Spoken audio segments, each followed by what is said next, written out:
जय श्री राम दोस्तों। ओम अशितो मा शरिगमे तमसो मा ज्योतिर्गमे मृत्युर्मामृतंगमे।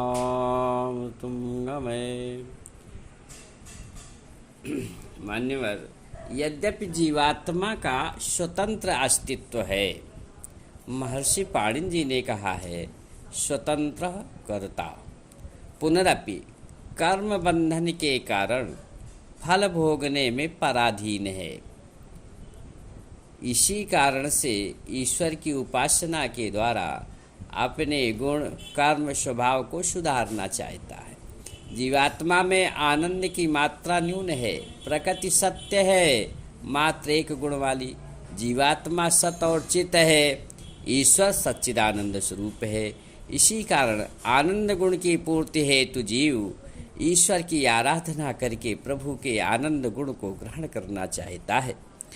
प्राकृतिक पदार्थों को प्राप्त करके भी जीवात्मा आनंद का अनुभव करता है, पर यह आनंद क्षणिक होता है। प्रभु मिलन के आनंद की अनुभूति करके जीव स्थायी आनंद अर्थात परमानंद को प्राप्त करता है। इसी कारण जीवात्मा ईश्वर का आश्रय प्राप्त करने के स्वभावतः प्रयत्नशील रहता है।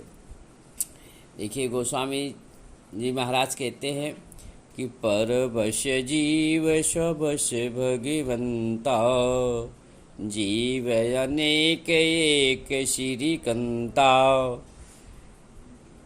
तुलसीदास जी कहते हैं कि जो जीव है वो परवश है अर्थात दूसरे के वश में है, और ईश्वर स्ववश है, अपने ही वश में है। जीव अनेक है लेकिन ईश्वर एक है। एको ब्रह्म द्वितीयो नास्ति। जीवात्मा के स्वरूप का वर्णन करते हुए गोस्वामी जी महाराज कहते हैं कि माया ब्रह्म नयाप को जानी कही असो जीव, बंध मोक्ष प्रति सर्व पर माया प्रेरक शिव। जीव क्या है? ना मैं ब्रह्म हूँ और न माया। ऐसा जो जानता है वो जीव है। जो जानता है कि ना मैं तो ब्रह्म हूँ और ना ही माया हूँ, वो जीव है। बंधन तो माया विकार ही है। मोक्ष प्राप्ति तक माया पीछा नहीं छोड़ती। ऐसी स्थिति में जीवात्मा ईश्वर प्राप्ति के उद्देश्य को कैसे पूर्ण करे,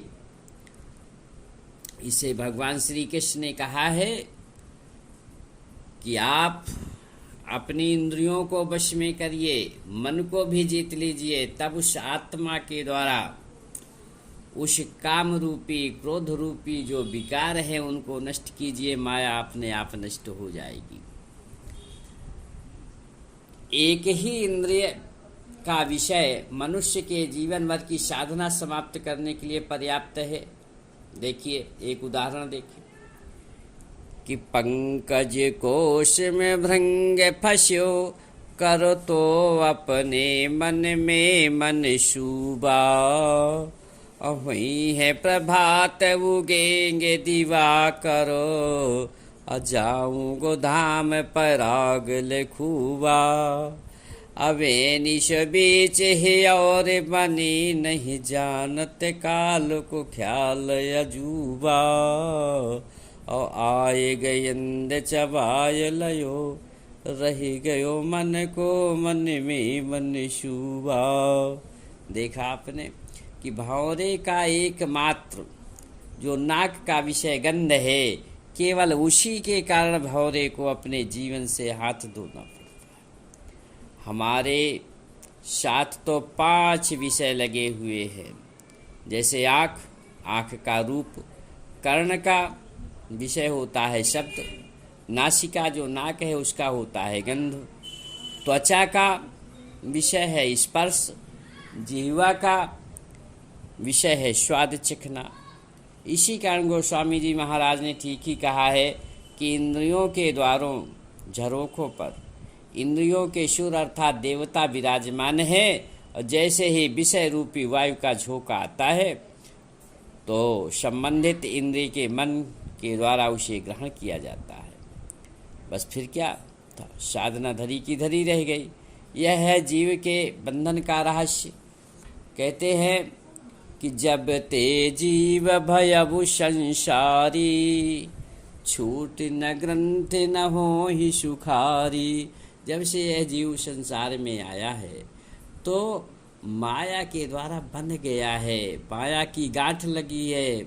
तो जड़ चेतन ही ग्रंथि परि गई, यद्यपि मृखा छूटत कठिनाई। श्रुति पुराण बहु कहे उपाई, छोट न अधिक अधिक उरझाई। इंद्र ने द्वार झरु खाना, अतः तह सुर बैठे करी थाना। आवत देख ही विषय बयारी, अते ही कपट उगारी। तो देखा आपने, इंद्रियां मन से भी ज्यादा चंचल हैं। भगवान श्री कृष्ण कहते हैं कि मन चंचल है अर्जुन, परंतु मन से परे बुद्धि है और बुद्धि से परे आत्मा है। इसलिए आत्मा बहुत शक्तिशाली है। आत्मा की बात सुन, मन की बात नहीं।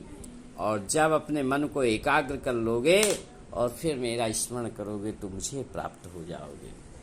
यह है वास्तविकता जीवात्मा की, कि जो ईश्वर को प्राप्त कर लेता है उसे मोक्ष की प्राप्ति हो जाती है। बोलो वृंदावन बिहारी लाल की जय।